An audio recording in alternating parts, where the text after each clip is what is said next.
ஒரே ஒரு சூரியன் புன்னகையுடன் உதயமான காலை காட்டுக்குள் பட்டாம்பூச்சி லலா ஆடிக்கொண்டிருந்தாள். சுடுசுடு பூங்காவில் லாலா எறும்பை சந்தித்தாள்.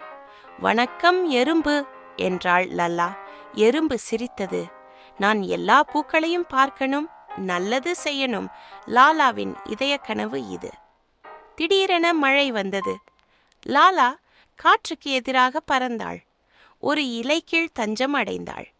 எருமைக்குட்டி சொன்னது, வா லல்லா, என் முதுகில் ஏறிக்கொள்.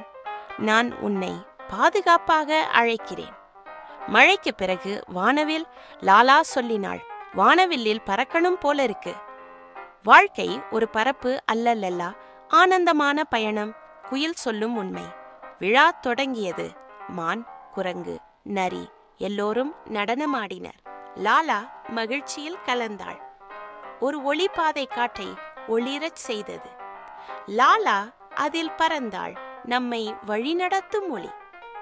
இப்பொழுது லாலாவின் கதையை பூக்கள் சொல்கின்றன. நம் கனவுகளை நாமே பறக்க வைக்கணும்.